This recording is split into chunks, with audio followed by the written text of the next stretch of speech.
you're getting on.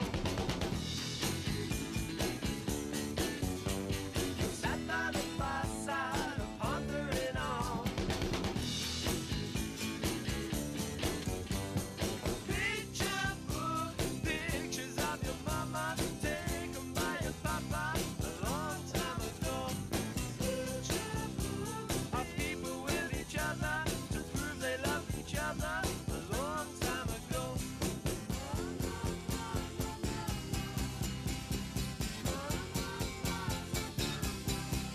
Picture book, picture book. And so it begins. We are off and running on this 2017-2018 championship meeting here at Gulfstream Park. So much history, so much prestige, this great cathedral of racing here in South Florida. Jason Blue and Acacia Courtney alongside. We're off and running, and a great day any way you slice it. Yes, it is, and we got beautiful weather, Jason, too. We really did luck out. Happy opening day. We begin with the claiming crown right here at Gulfstream Park as we kick things off for this year's championship meet. 11 races coming up. There's some real skull busters in there. We'll try and do our best to bring you some good picks and some good winners. Hopefully you make some money today. This is a fitting day and a fitting card as far as the field size and quality to really set the tone throughout this entire world-renowned championship meet. We're talking the best of the best against the best, and it really is a special and cool thing to have our opening day Saturday card of this meet.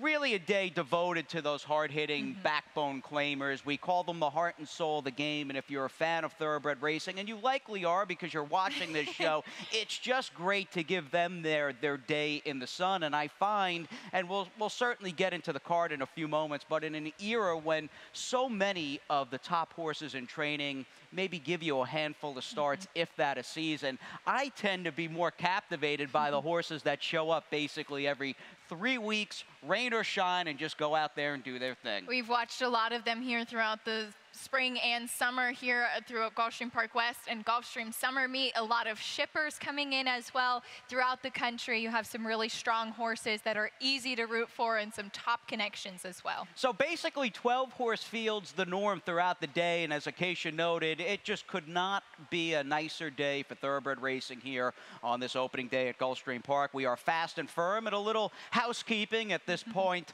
in the shows. We give you a little rundown as to what's on tap, and boy oh boy do we really blast out of the starting gate. I mean, this is grade 1 quality speed from the gate with 3 sweet and big guaranteed pools, and that Rainbow 6, ooh, we'll see that with 50 G's. Yes, we will. And you know what, Jason? I think that these are going to be well surpassed this afternoon. We have some really competitive races on tap today. The Rainbow 6 will start in the 6th race on this 11 race card. So keep an eye out for those wagers as we get a little bit further on. All right, so let's dive into it fast and firm. Pristine conditions here. Main track at a turf course unused since the final day of September as we shift back from Gulfstream Park West. And it begins the first race and the opening pick 5 of the meet with a big field, a 2-year-old filly, $48,000 maiden special weight horses at 7.5 furlongs on the turf. Our first pick 5, and how do we see things? All right, we'll give you a look at my ticket to start things off. I do have a single a little bit later on in my Rainbow 6 ticket, but I was a little bit conservative in the early pick 5. We got to pad the bankroll now, so I'm using 3 horses to start things off. I prefer the turf experience in here of the 4, 5, and 6. Race number 2, just going to be using 2 horses. I like the 10 Amaluna as a closer, and be interesting to see what we get from Mended, who has won 9 races in a row. Pretty impressive filly. Third race, I'm going to be using 3 horses. That's another maiden special on the turf. This one for the boys a little bit later on. In race number 4, I've got, I think, the main speed in Blings Express, and I also like a closer, and it's my long shot play of the day in Hello, It's Me, shipping in from Laurel Park. 5th race, as we close things out before we start off that Rainbow 6, I'm going to be using just 2 horses in the Claiming Crown Distaff Dash in Blue Bahia and Kasuga for $36. And Kasuga, very classy turf sprinter shipping in. It's that old question, or at least theory, and can you teach an old mare some new tricks? And Bilmont has. She has really come into her own as a turf sprinter during the second half of her career. Now, no Bilmont in today's first race, but Barnes shipping in Snowbird like Barnes, like Brendan Walsh, Christophe Comont, Mike Baker had a string down here throughout the summer. They will see some action in the first, and that also goes for Tracy trainer Barkley tag, and a couple of Kitten's Joys fillies in the race. That includes my top pick, the number 4, Marvelous Kitten. From all of us here at Gulfstream Park, a belated congratulations to Mike Maker, winning his 2,000th career race earlier in the week out in the Midwest. Great job there. He'll have a busy hand today running about a dozen horses, it seems. Or so it seems, and it was with a Ken and Sarah Ramsey homebred, which was pretty fitting as well. Oh, yeah. Not necessarily together, but both the Ramseys and Mike Maker do each have 15 Claiming Crown wins. So I'm sure they're looking to add a few more to that today. Now, Marvelous Kitten perhaps did not care for the rain-softened ground last time out at Churchill Downs, because I thought her debut back on October 19th at Keeneland was a fair effort. She looked to me to be covered up and fairly one-paced in her most recent start. I know she's catching a firm, fresh ground today, and I'm going to take her on top of the other Kitten's Joy filly who's shipping down from New York for Christophe Command. I do think the firm ground will really be key. I hope so. It looked like they were kind of kicking up clods a little bit last time at Churchill Downs, and she just kind of had a little bit of a lackluster effort in the stretch, so it looked like she had expended a lot of energy early on. But I did find a stat on trainer Christophe Clement in the past 5 years. This is with 2-year-olds in maiden special weight on the turf that finished in the money last time out. He's 11 for 33 for 33%, and this was amazing to me at 82% in the money, a positive ROI of 225. So this one, she's had a couple of starts so far. She's beautifully bred, also by Kitten's Joy and half to multiple graded stakes winner Proud Spell. I think that she was forwardly placed last time, and I hope to see a race like that again. As she was beaten by a pretty good filly in the likes of Data Dependent, who's a Chad Brown trained filly who would go on off that race against Really Proud to run second last weekend out at Del Mar in the Jimmy Durante Stakes, a grade 3 event on the turf. Let's give a quick pop to the 6 Miraculously, who, as far as her trip, it was miraculous. She was even able to get herself into contention. I mean, she was out in the parking lot first time out at Indiana Grand for Brendan Walsh and ran great. She really did. She was drawn outside. She was very wide, closing at a really strong drive. That race did produce 3 next out winners. We've got to see if she can repeat that. All right, we'll see as she picks up Julien Leparoux, obviously no stranger to these parts, a familiar face during the championship meet. Good to have him in town. Now, moving on to race number 2, we'll hit the main track for the first time today, and our opening of 9 Claiming Crown stakes on the program. This one for 3 and up, fillies and mares. It is the Claiming Crown Glass Slipper, and a hearty welcome to South Florida for Mended, who I'll admit I don't watch a lot. I just don't get to watch a lot of racing from California, be it Southern or Northern California, and stumbling onto this Broken Vow filly and going, and we'll show you her last race, by the way, out at Golden Gate Fields on October 22nd. She was 1-9. Paid 220, 210, 210. That's her on the lead. But man, stumbling upon her, what a racehorse. She is pretty spectacular. She's run a Golden Gate on the turf, on the dirt at Del Mar. She's just really been spectacular in her last few races, and she's on a 9-race win streak. Ever since she was claimed for trainer John Martin, she's been unbeatable. So you kind of wonder, well, when does the luck run out? It hasn't yet, so really I have absolutely no knocks against her. My only thing is that I saw this race as having quite a bit of speed, and we just don't know what we're going to get from her. I would have liked to maybe see a work here locally since shipping to South Florida. She was working well at Golden Gate before she did ship. I landed on the 10, Amaluna. By no means would I leave off Mended from the early pick 5, but Amaluna, I think, if you look at that race at Gulfstream Park West last time out, we talked about this, primarily on the turf, but on the dirt as well. Closers just never really had it quite as easy, and Ventina was just running out of her skin around that time of the year.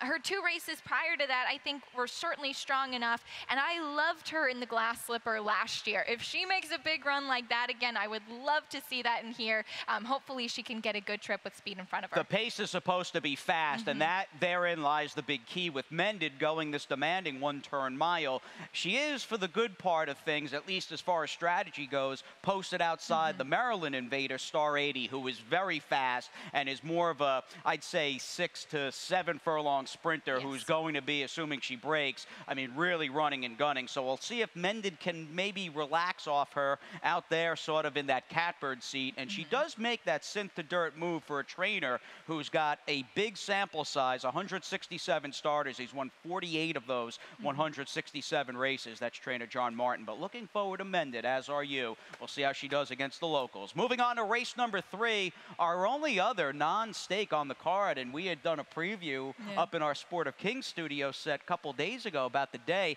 and I was saying, and we were joking, it's like, you know, the 2 non-stakes today at Gulfstream Park, they're both basically overflowing maiden turf fields, so we're in good shape here as the 2-year-olds go post. Yeah, they're not exactly easy races either. They're certainly high quality too. I think that this is a very solid field.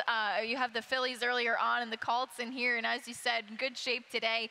I took a bit of a wild card in here. I think you have a key scratch as far as prices of everybody in here, of a Todd Pletcher first-time starter in Hinford, but I landed on the number 6, the Robert. Quickly, we'll show you a stat on trainer Eddie Keneally in the past 5 years. 2-year-old first-time starters in maiden special weight on the turf. 16% win, 43% of the time in the money, and a positive ROI. He's by point of entry. He's have to actually multiple graded stakes place Parlor, who won it too and was also a multiple turf winner. Just kind of, again, taking a stab with one and not really trusting some of the horses that have run in here. Right. No one who has started already, especially those who have raced on the turf, I don't think they overwhelm you on paper, and leading the charge in that group at number 1 in that group is the number 9 Animal Kingston for perennial leading trainer here in Todd Pletcher, who amazingly, I mean, you know, Todd wins a lot of races at Gulfstream, and he's been the champion trainer for a long time down here during this meet, but to win this title 14 consecutive years, amazing. it's just, it's out of this world, and so you get the connections with Gaffleone too. You get a horse, though, who's been 9-5 and even money, who's run really well, but just okay, I should say. Yeah. He's run fine, but just okay in 2 starts to date. And a well-meant, say, sneaky horse or firster could give Animal, and is likely to give Animal Kingston a run for his money. I totally agree in here. I was intrigued by the number 12 Start With Yes, trying the turf for the first time for Horacio De Paz and Sagamore Farm. Good to see them in the entries here. This one's half to Ginger and Rye, who's a really nice turf runner. Now, window table quickly is my bomb. I have no idea whether this Stormy Atlantic colt can run at all. He didn't take that much money first time out just 2 weeks ago on November 19th at GPW. I do know we love Stormy Atlantics on the turf. He's one of my favorite turf sires. And this son of Stormy Atlantic ran during a time when early speed, pace and early speed types were winning everything. The pace more or less held together in just about every turf race, it seemed, that we ran over at Gulfstream Park West. And this horse struck me as a sneaky-looking, quick turnaround second-time starter, and clearly you saw the same thing, at least giving him a little luck. And you certainly get a sharp barn. John Service, Jason Service, both of them having quite a few horses in the entries starting in the fall at Gulfstream Park West. All right, the Service boys, no doubt, in town. They've been here the last few weeks, and both of them have done okay for themselves. Now, as we move on to race number 4, we're back up into Claiming Crown Stakes Company, and that'll be the story for the remainder of day number 1 here at GP as we bring on the Express. Nice $110,000 purse in this one, and in a way, almost broke this field down into 2 different groups. The quality veterans, headlined by Blings Express and the Jorge Navarro trained horse. I believe that's the number 8 in Great Lou, who have blazing supersonic early speed. And then other horses like the one that I picked on top at a price, and one of my favorites, the 11 Express Jet, a familiar face on these parts, who can close. I'm looking, speaking of closing, at this race as a potential meltdown. It certainly could be. Now, if you cross that sealed sloppy track race off 2 starts back, Express Jet has been in excellent form lately, certainly coming in very strong, and Miguel Vasquez going to be in the saddle. I did land on Blings Express just thinking he might just be fastest, and he's coming in, I think, a much stronger horse than he did last year when he ran in the Express. He really did take the worst of it as far as the pace scenario in last year's Express, but he was drawn to the rail and his hand was just forced. Now, he's got Harry He to his inside, who has quite a bit of speed as well and will probably be forwardly placed. So my take was the number 3, Hello It's Me, who I thought sat in a perfect stalking spot and really ran just a textbook race last time out at Laurel Park in the Maryland Million race. So I think if this horse kind of can sit in the pocket there and just wait for that pace to melt down, he could be a big price and maybe pick up some pieces. Yeah, my price idea, not that Express Jet's going to be short, but he seems kind of a horse. You know what you're going to get. If he's good enough, he'll lay back, he'll make one run. I hope he gets there. Harry He, I thought, might trip out. I didn't think he was as fast as Blings Express, nor did you, and maybe he's the one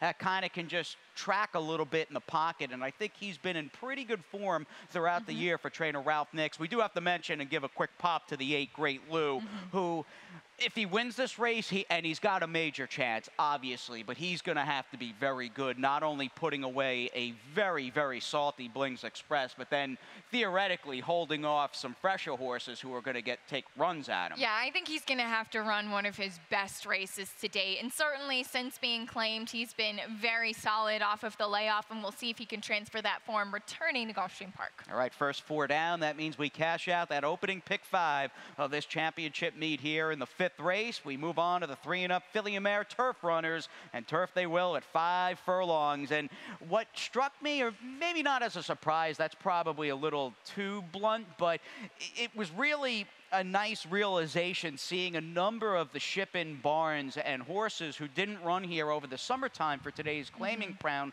who are legit open company graded stakes quality. And Kasuga is definitely one of those mares. She has, man, has she been good this year as a turf sprinter. And believe it or not, she's, I think, way the horse to beat here in this 5th race. She really is, and it's kind of similar to a lot of the races that we have on here today, that there's just looks to be so much early speed signed on. It's a bit of a theme this afternoon. But Kasuga, her last 2 races have been excellent. She won in her first start with trainer Bill Mott at Kentucky Downs. Last time out, Grade 3 company at Keeneland. Lull came out of that race to win the Grade 3 Autumn Miss. Morticia has just turned into a really nice turf horse. So I think that Kasuga is absolutely the horse to beat. She's got a lot of early speed. Never would I leave her off. I did just give the slight preference to Blue Bahia, who is interesting in that she's a reclaim for trainer Jason Service, and we'll show a stat on this barn. We mentioned Jason Service and John as well shipping down early to Gulfstream Park West, but winners last time out in turf sprints. He's 33% win and 71% of the time in the money, a positive ROI, of course. This filly has been so consistent lately as well. And Jason, as far as his Florida shippers thus far, if you can take what we saw over at Gulfstream Park West at face value, he is here for a reason, as they say, not the season. He won 5 races from 18 starters over at GPW, and there's no reason to think Blue Bahia won't trip out in this race, because she can adapt to any scenario, and she should run very well. We'll see how the number 7 Kasuga does with Leparoux and trainer Bill Mott. We've got a rainbow to chase. 50,000 the minimum. Guaranteed pool today. In fact, 3 guarantees coming your way in the second half of this opening day, Gulfstream Park today. At ExpressBet, we celebrate the champions that make horse racing great. That's why we provide more ways to bet from more places than ever. We've built an entire family of brands to give players more of the rewards they deserve, give bettors the information they need to win, and provide a community for horse bettors. Because the best way to support the champions of horse racing is to champion horse racing. ExpressBet. We are racing.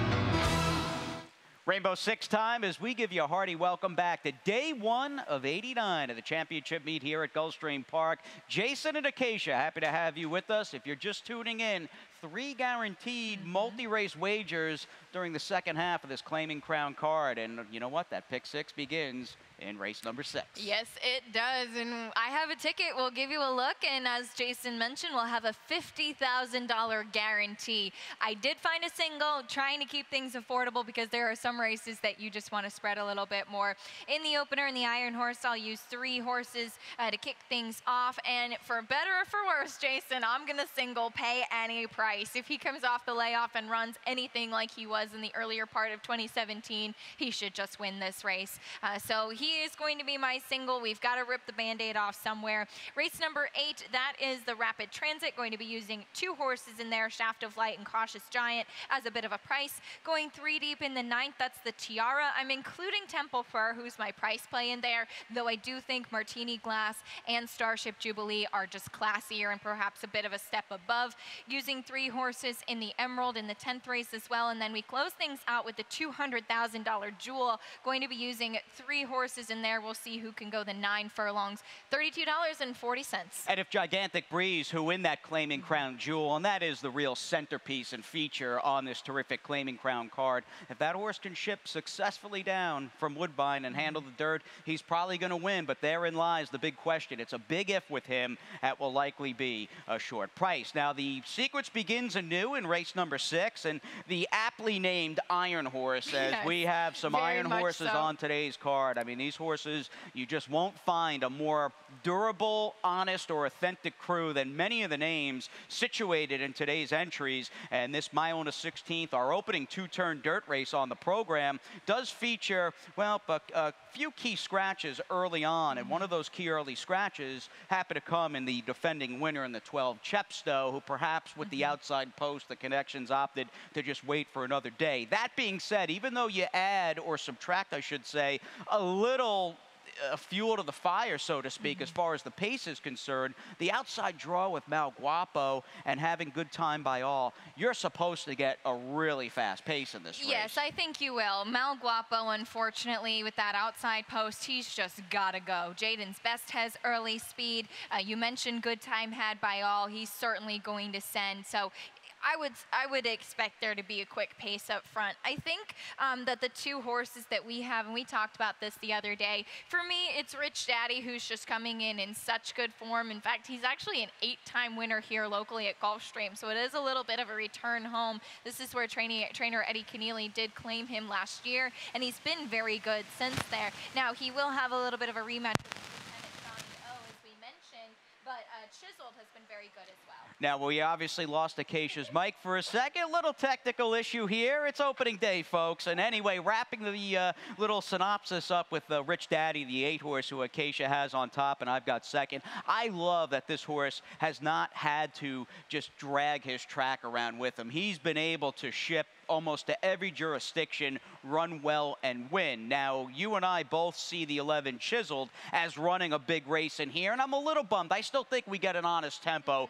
for him to attack and to close into. I wish Chepstow was still in the race, but in the case of the 11 Chiseled, he's much better when he can just lay back, kind of get covered up, and make that sort of relentless one-pace grinding run to contention. And that was not the case last time out in that short field. He was clearly, I think, taken out of his game to go after Chepstow. He was a little bit too close, and I'm back now, but 2 starts back as well. Dreaming of, good to be back. Dreaming of Gold just wired the field out of nowhere in that stake too. Like that Juan Diaz is aboard. He's been riding here, leading all-time leading rider in Puerto Rico, so we're happy to have him here in South Florida. And he has, man, has he acclimated himself quite nicely to racing here in South Florida. If you're just joining us and perhaps haven't looked at a race here at Gulfstream Park since maybe the Summit of Speed in July, first of all, welcome back. It's good to have you. And second of all, JC Diaz can ride, and the plans call for him to stay even beyond next Saturday's Caribbean Classic. As we move on to race number 7, second pick 5 on this 11-race card gets underway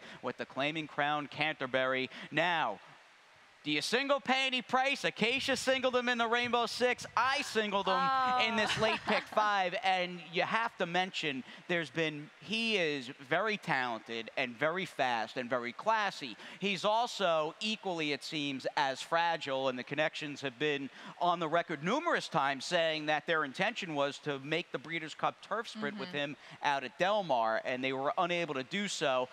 Part of me worries, how many times can you keep going back to the well with a horse who's about to basically be upon his 8-year-old birthday? But that being said, he's very tough to go against because he's been so good. You see me spreading the remainder of the day, and I'm really pumped to see one of my old buds from New York and Black Tide back in town for David Canizzo. And I caught up with David yesterday, and you'll hear that interview a bit later on before our 10th race. And I said, let's be honest, Dave, I know you've reclaimed him.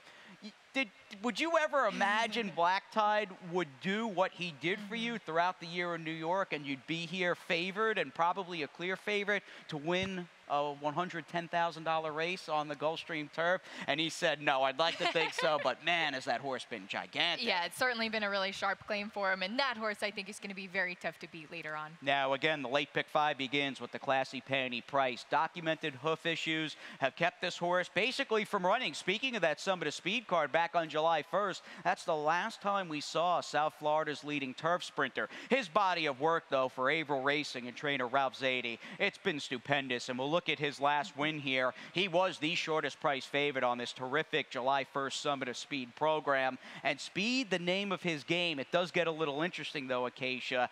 How hard, because he's very fast, but does the 8 Billy the Bull really hook him and look him in the eye and perhaps soften him up as he tries to once again jumpstart an injury-plagued career? That's certainly going to be a little bit of an early question that will be answered. And Black Tavish is not slow either. He's got a lot of speed. Just if you look at the not only the Beyer speed figures that this horse has been running, we know he was the record setter for 5/8 on the turf, of course, back in the winter meet. But that race in the turf sprint on Summit of Speed Day also did produce 3 next out winners, including Partly Mocha. They all got Beyer speed figures in the high 80s or 90s. So he's just jumps off of the page. Now, talking about that pace scenario, I thought a horse that's coming in for trainer Mary Epler, who has quite a few on today's card as well, from Laurel in the 5 R Independence. He's been very good lately and kept his form since being claimed for this barn. He just might be one that's there picking up the pieces and will be a price as well. And he's been able to bounce around from one state to another, one racetrack to another, and bring his A-level game. He's already got a ton of racing experience here in South Florida on the Gulfstream Park turf. We'll see how that one does. Mary Epler also has, perhaps, flying the ointment's too much of a statement, because if we get the good Penny Price, he's probably just going to win, and he's too good for these. But I'm curious to see how hard they go early with the 8 Billy the Bull. I'll try to cap my exacta with your 3rd place horse, and that is, we got to mention Super Spender, who getting back, and I think the neat thing about this meet beginning and moving away from Gulfstream Park West, I think all of us have probably a hefty list of potential bet backs, closers who just were unable to, tried but unsuccessfully to make up serious ground on that turf course that day after day was just favoring early speed, and he was one of them. He is definitely on that list. I think he's a very talented horse. He went off the favorite that day, you have to imagine, with the good connections with Jane Sibeli and Tyler Gaffleone. Unfortunately, he's drawn outside in here, but if you look at the Canterbury last year, he was drawn outside and he managed to win it, closing late. So he certainly could be a big player. Yeah, he was very unsettled at the break last time. He legitimately broke slow, and I thought gave a good account of himself, all things considered, and against a very tough field in less than ideal conditions with a horse of his caliber and style. As we move on, race number 8, a 7 furlong, 3 and up, $110,000 Rapid Transit. Now, we do have that guaranteed late pick 4 getting underway here, $200,000 guaranteed in our late pick 4 pool, and another defending winner. That's the also really cool thing about today's card. These horses are far from one-hit wonders. Even the previous claiming crown winners, there's a few of them competing today, and Shaft of Light's got a legit chance to win back-to-back Rapid Transits. And as we go back and revisit opening day of the 2016 and 17 championship meet, pace and whether this horse can get clear and just set up shop on the front end in a nice groove, I think is ultimately paramount today. Does Shaft of Light control things on the front end? He certainly could. I'll be curious what Manhattan Mischief does, who does have a little bit of speed, and even Cautious Giant, who we both like second. But Shaft of Light was so good last year. And one thing I like, too, is that the blinkers go back on today. He hasn't won since they took the blinkers off. The only exception, the race at Woodbine in stakes competition on the synthetic, he tossed that out, and he was in great form with blinkers on the dirt prior to that. So it looks like they're kind of just going back to the drawing board, but he's 4 for 8 here at Gulfstream, 4 for 7 at the distance. Tyler Gaffleone in the saddle. I think there's a lot of good things to like about him. Me too. Now, the 5 Cautious Giant, Jason, I wanted to show this stat. I know we're both big fans of Victor Barbosa Jr. and the work that he does. He's coming in off of a spectacular summer and fall. Here's a stat in the past 5 years. Second off the claim with winners last time out.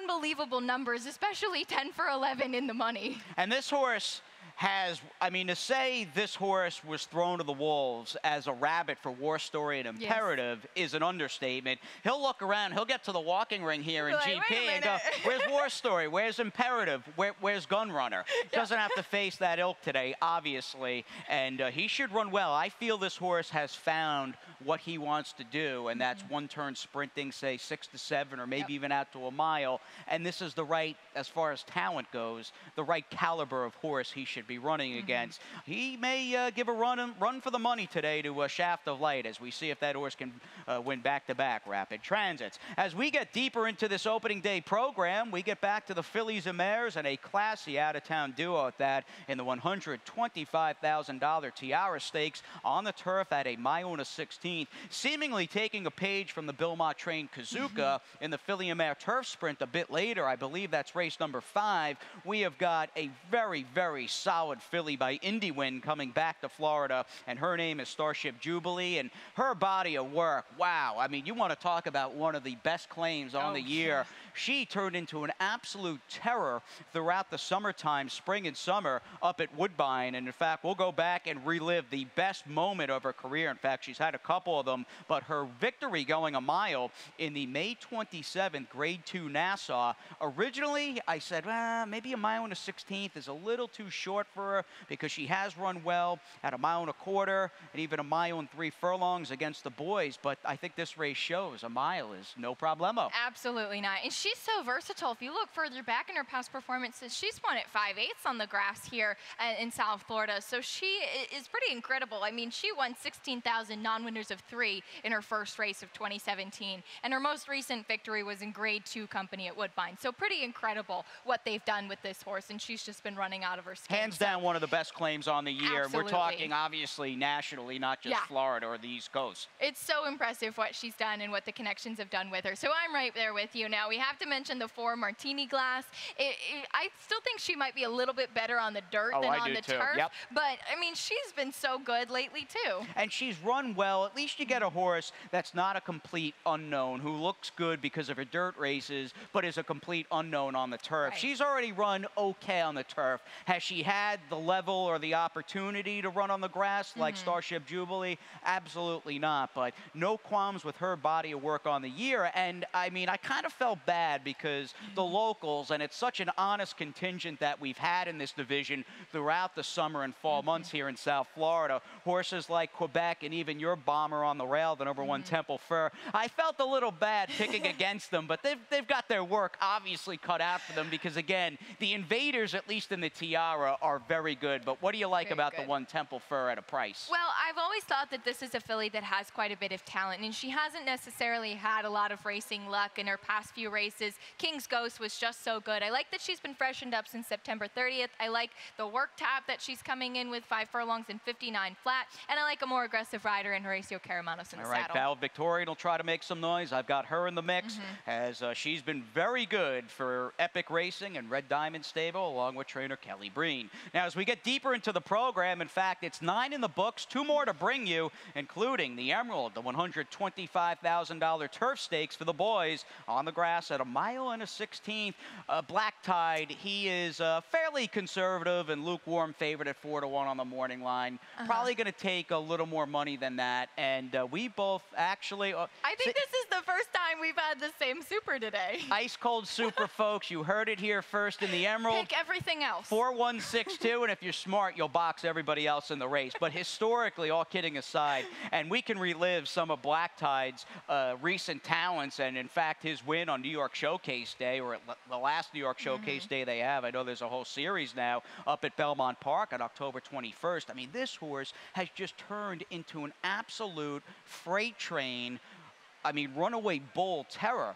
I mean, to be able to stretch out and go the mile. This race used to be, I think, a mile and a furlong. It's now a mile and a 16th on the inner turf up at Belmont. But for him to be able to open up these big 5, 6, 7, 8 length leads and to just keep going at that steady 1 pace, historically, I think this kind of running style for Black Tide as he crosses the wire in the Mohawk has worked understandably and understatedly really well over this Gulfstream Park turf. Absolutely, and this is a horse that's just been so solid since he was claimed, a reclaim by David Canizzo, as you mentioned, and certainly maybe didn't expect him to be as good as he has turned out to be, and he's been spectacular. He's like, I liked him, but I'd be lying if I said I thought, you know, he'd be just That's rolling awesome. through stakes races, Yeah, you know? that's fantastic, and he's done such a great job with him, so I certainly think that he's going to be a key player in here, too. Now, the number 1 Spring Up comes out of the same race as a couple other horses in here, but I did prefer him. There are some horses like the 2 Special Ops that had a race after that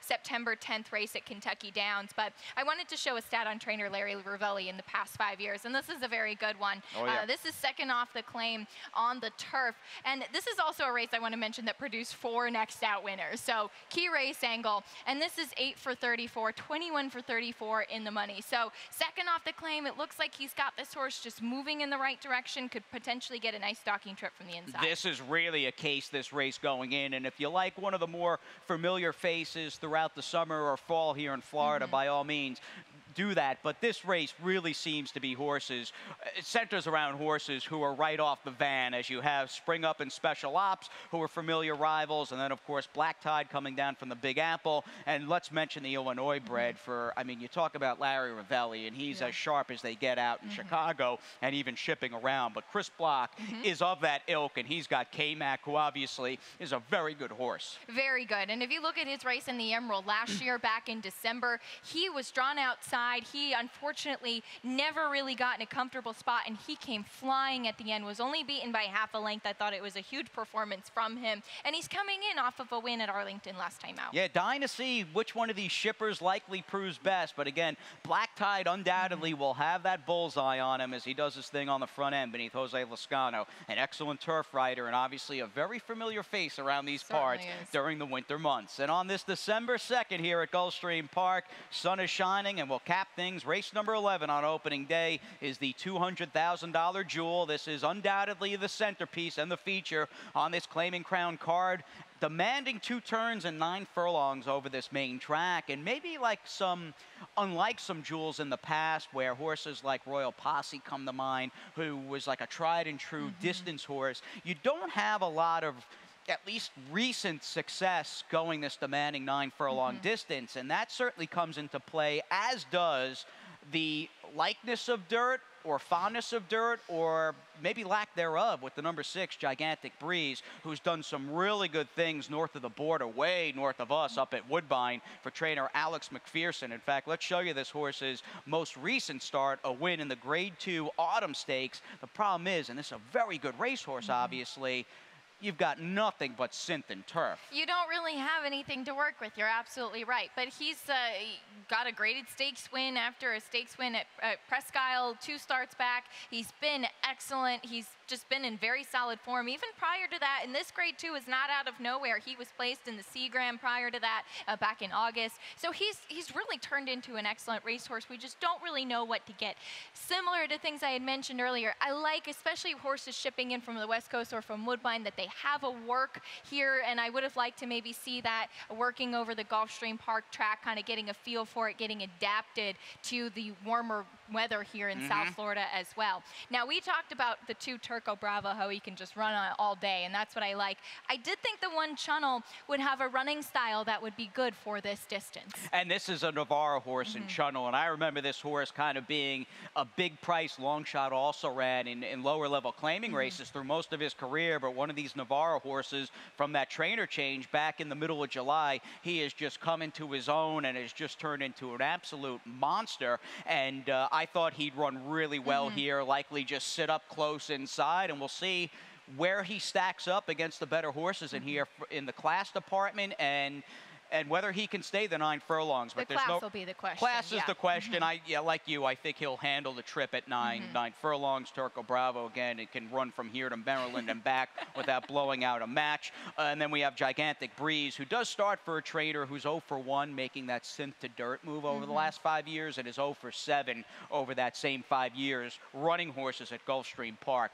I like a price here. I like it. And capital letters, again, it all really hinges back upon trying trying to come up with a horse, and in this case, a horse who's a pretty good price, who can potentially handle this demanding trip. This is not an easy circuit to go the 9 furlongs on, and just the way capital letters, albeit against easier competition in Kentucky off the claim for Mike Maker, the way this horse has stayed on the dirt at a mile and a 16th around 2 turns gives me some hope that he is just kind of one of these one-pace grinding types who's just not flashy, but is just going to keep coming and coming, and I think he's going to outrun his odds today and really give a good account of himself. He certainly could, and of course Mike Maker well represented today. If his 12-horse Flashy Jewel was drawn a little bit more inside, I would have really liked him in here, but hey, if you're looking for a price, you could do a lot worse than picking a Mike Maker horse. Who's got Tyler Gaffalione as well, and we know, I think you probably are aware as well, those outside posts going this distance, they are